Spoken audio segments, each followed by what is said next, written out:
이양영 전문위원과 함께하는 따기고 시간입니다. 안녕하십니까?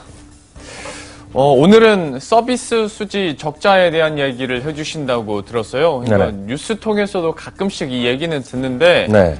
수지 종류가 워낙 많아서 뭐 경상수지 얘기하고 네. 저도 사실 뉴스 전해드릴 때 그냥 쭉쭉쭉쭉 얘기하거든요. 개념부터 정리를 한번 해주세요. 왜냐면 이게 약간 어렵지만 이런 걸 약간 딱딱하지만 이런 걸 잘 생각해 주시면 여기서 돈이 되는 정보가 딱 뜨이거든요. 아, 그래요? 네, 그래서 제가 오늘 준비해 봤는데요. 우리가 많은 사람들이 쉽게 얘기하는 경상수지 얘기하는데요. 이게 아주 기본입니다, 이게죠. 국제가 하니까 한국과 미국 이런 사이에서 실물 거래, 그러니까 진짜 물건을 거래해서 발생시킨 수입가, 그러니까 돈 들고 나옴에 그러니까 플러스 마이너스에서 남는 것이 바로 경상수지라고 얘기하고 있는데요. 네. 이게 뭐 여기 했던 대로 네 가지가 있습니다. 가장 기본은 상품이죠. 그러니까 쉽게 해서 반도체 수출하고 예. 자동차 수출하고 아니면 또 우리나라에서 뭐 미국에서 뭐 원유를 뭐 수입하고 농산물 수입하고 이런 것들에서 플러스 마이너스 하는 것이 상품 수지가 되겠고요. 오늘 주로 다룰 것이 이제 서비스 수지인데 이건 상품이 아니라 해외 여행이라든가 유학할 때 돈 줘야 되잖아요. 용돈 줘야 되고. 네. 그리고 상품은 아닌데 우리가 운수 서비스라 그래 갖고요. 해운으로 물건 싣고 나갈 때 그런 비용들이 있지 않습니까? 예. 물건은 아니지만 그런 서비스이기 때문에 그런 것들을 서비스 수지가 되겠고요. 세 번째는 크게 차이는 아니지만 임금이나 배당금. 우리가 배당금에서 삼성전자 배당금 외국에 많이 갈 수도 있고요. 또 해외 투자하신 분은 해외에서 배당금 받을 수 있죠. 이런 게 바로 소득수지 아니면 월급 받고 뭐 주고받고 이런 것들이. 네. 우리가 해외에서 취업하면 그런 거 다 임금 수지로 잡히고 반대로 우리나라에서 외국 사람한테 우리는 임금 줬다 빠져나가는 그런 것이 임금 수지가 되겠고요. 경상 이전 수지는 상관없어요. 송금이라든가 기부금 이런 거 주니까 큰 차이는 안 난다라고 해요. 여하튼 이 네 가지가 우리가 경상 수지를 구성하는 가장 핵심적인 요인이고 가장 그 중요한 것이 상품이랑 서비스다라고 상식적으로 이해하시면 되겠습니다. 근데 아마 뉴스 통해서도 많이 들으셨을 텐데 경상수지 같은 경우에 흑자 행진 계속 이어가고 있다 뭐 네네. 이런 얘기 나오잖아요. 네, 맞습니다. 경상수지는 작년에 780억 달러인가요? 여기 맞네요. 784억 달러인데요. 20년 연속 흑자했고요. 이건 말씀드렸던 대로 상품 수지가 꾸준하게 1,200억 달러 수준의 흑자 행진을 계속하기 때문인데요. 작년에 보면 2015년 이후 역대 두 번째 흑자 규모. 그러니까 어찌됐건 반도체가 네, 엄청나게 그렇죠. 팔렸다고 보셔야 되겠고요. 특히 이제 작년에 반도체뿐만 아니라 딴 것도 괜찮아지면서 수출이 4년 만에 증가세가 들어섰고요. 전년 동기 대비 2.8% 늘어났고요. 수입도 늘어났는데요. 이게 이제 표를 보시면 딱 이해하세요. 파란 거 있죠, 파란 거. 네. 파란 거 상품 수지. 상품 수지가 예. 되겠고요. 1,200억 달러. 이거 줄로 쭉쭉 꺾여 내려가는 거 있지 않습니까? 네. 이것은 플러스 마이너스 경상 수지가 되겠고요. 빨간 쪽 아래쪽으로 훅 확대되는 거 있죠? 네. 그게 바로 오늘 주로 말씀드렸던 서비스 수지다라고 이해하시면 되겠습니다. 그러니까 딱 봐도 이렇게 경상수지가 좀 이렇게 떨어지는 이유가 네.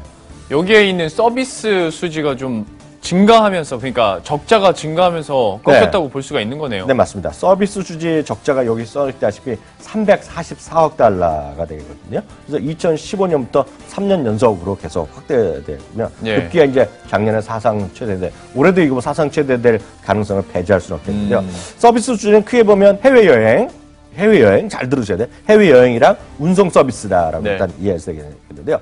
운송 서비스도 작년에 적자 53억 달러였습니다. 이것은 어찌 보면 할 수 없어요. 우리나라가 해운업계 구조조정하면서 국적 해운사가 큰 게 없어지고 그렇죠. 외국으로 막 넘어갔잖아요. 네. 그러니까 우리나라 수출할 때 보면 우리가 예를 들어 한진해운에 드는 게 아니라 외국사를 썼다는 거예요. 그러니까 서비스 비용을 외국한테 줬기 때문에 이거는 일정 수준을 할 수 없겠고요. 예. 또 건설 수지 이런 것도 줄긴 했지만 77억 달러는 했지만 결국 가장 중요한 것은 해외여행 적자였다라고 이해하시면 되겠습니다. 그러니까 어쩔 수 없는 거는 어쩔 수 없는 거고 어쩔 수 말 그대로. 없죠. 네. 그런데 해외여행 수지가 떨어진 이유에 대해서도 한번 설명을 들어봐야 될 것 같고 네. 얼마나 떨어진 겁니까? 이게? 170억 달러인데요. 170억 달러인데요. 11년 만에 사상 최대 적자 규모가 나왔습니다. 이건 어찌 보면 이것도 보면 늘상 말씀드리면 해외여행 가잖아요. 몇 번 가셨어요, 작년에? 네.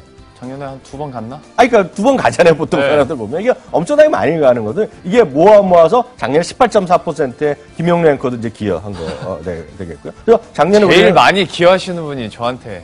둘 중에 제일 많은 거죠.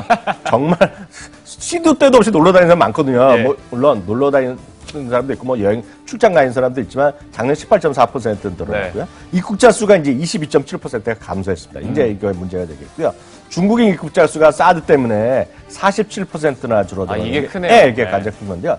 상식적으로 보면 중국 사람들의 비중 우리나라가 재작년의 경우에 보면 작년이나 재작년의 경우에 보면 거의 49%입니다. 그러니까 둘 중에 한 명은 중국인데 중국인이 확 이런 거죠. 이걸 바로 딱 이제 그림으로 그려놨어요. 한쪽은 왼쪽은 줄어들고 오른쪽으로 늘어나는 거잖아요. 줄고 늘고 줄고 늘고. 그러니까 외국에 나가는 건 할 수 없어요. 올해도 사상초 올해 뭐 2,800, 3,000만 갈 수 있겠는데요. 실제 보면 외국 사람이 좀 꽤 좀 들어와야 되는데 작년에는 어찌되었건 중국 사람 때문에 못 왔다. 이런 건 좀 우리가 좀 인정하실 수밖에 없겠습니다. 증권사 리포트 보시면 인바운드 수요 뭐 그런 얘기들 많이 하잖아요. 그런데 여기에 대해서 좀 문제가 계속 많은 것 같고 이게 규모 자체가 좀 장난이 아니다 보니까 실제로 우리의 경제에 미치는 타격이 좀 크겠다 싶은 건데 여행 수지 같은 경우에 그러면 뭐 규모 자체가 차지하는 비율이 어느 정도 될까요? 그러니까 그런 거 좀 질문 좋으시네. 이게 340억 달러가 서비스 수지에 340억 달러에서 절반가량이 바로 여기서 났다. 이 규모가 보면 실제로 보면 반도체 열심히 해갖고 벌어오는 거에 3분의 1 수준. 그렇게 커요. 그러니까 여행 수지 적자가 생각보다 상당히 크다라고 일단 이해하셔야 되겠고 이렇게 적자 늘어나는 걸 앞서 잠시 얘기했지만 중국의 여행객들이 많이 줄어들었잖아요. 이제 제가 지난주가 제가 금요일 날 명동에 또 점심 때 잠깐 약속이 있어서 갔었거든요. 근데 물론 있긴 있죠. 중국 사람이 있긴 있는데 있겠죠. 한잔합니다. 물론 추워서 그럴 수도 없지만, 진짜 없고요. 엊그저께 또 뉴스 보니까 요코 요번에 춘절 우리 설날 때 많이 또 오지 않습니까? 근데 보면 뭐 10명을 모집하는 것도 지금 모집이 안 돼서 취소되고 그래서 뭐 그래요? 태국으로 간다, 일부러 간다 얘기하니까 물론 이제 이번에 평창 올림픽 때 이번에 개막식에는 10위권인가요? 9위권인가로 인사 오고요. 잘하면 이제 끝날 때 시진핑 주석이 온다고 얘기하지만 좀 뭔가 좀 화끈하게 뭔가 소통이 돼갖고 한중 경제회담이 좀 열리고 있잖아요. 그러니까 이런 것들이 되면서 좀 중국에서 폭넓게 통투게 가려는 사람 막고 있는 거 아닙니까 현실적으로 보면 이런 걸 좀 해결해야 될 것 같고요. 또 상대적으로 보면 원화 강세 이건 제가 여러 번 말씀드렸다시피 원화 강세되니까 쉽게 외국에 가는 거거든요. 그러니까 일본 작년에 우리나라가 일본 간 거 그리고 베트남 건가 각각 40% 이상 절반이 늘었죠. 근데 베트남은 제가 환율을 잘 모르겠습니다. 별로 가본 적도 없는데.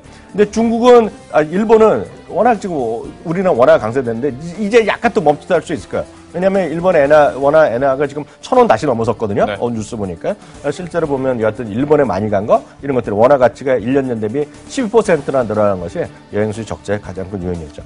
그러면 과연 투자 아이디어 측면에서는 어떻게 봐야 될까? 마지막에 뭐 중국과 관련해서 바람들을 얘기는 하셨는데 이건 진짜 장기적인 관점에서 바람이고 현재 구간에서는 참 쉽지 않겠다 싶은데 그러면 투자 전략은 어떻게 가져갑니까? 그래서 늘 말씀드리지만 이제 우리는 저는 이제 하나투어랑 모두투어를 말씀드릴 텐데요.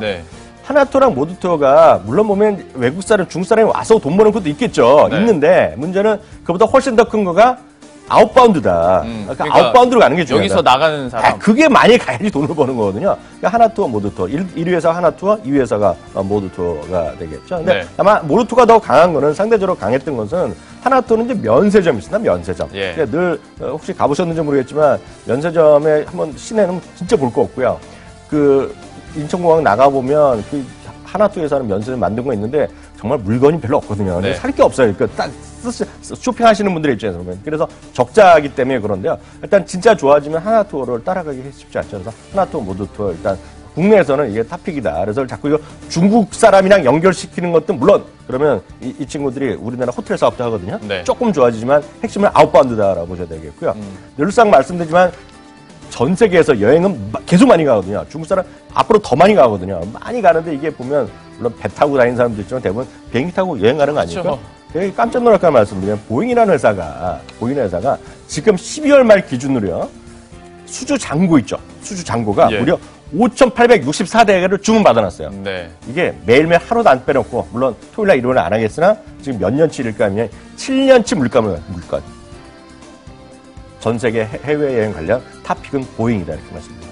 참 들으면서 우리나라 서비스지 얘기하면서 보잉 추천하신 분이 우리나라에 몇이나 될까라는 생각도 드는데요. 여행과 관련해서 그리고 더 근본적인 보잉에 대해서도 얘기를 해주셨으니까 이 종목에 대해서는 계속 지켜보도록 하겠고 뭐 최고가 계속 경신을 하고 있기 때문에 요즘 또 마침 또 주로 다 빠졌잖아요. 전 찬스라고 볼 수 있죠. 지금 이 꺾이는 이 부분이 또 찬스가 될 수도 있다라고 얘기를 해주셨으니까 또 미국 증시에 대해서도 한번 기대를 가져보도록 하겠습니다. 지금까지 이양영 전문위원과 함께했습니다. 고맙습니다.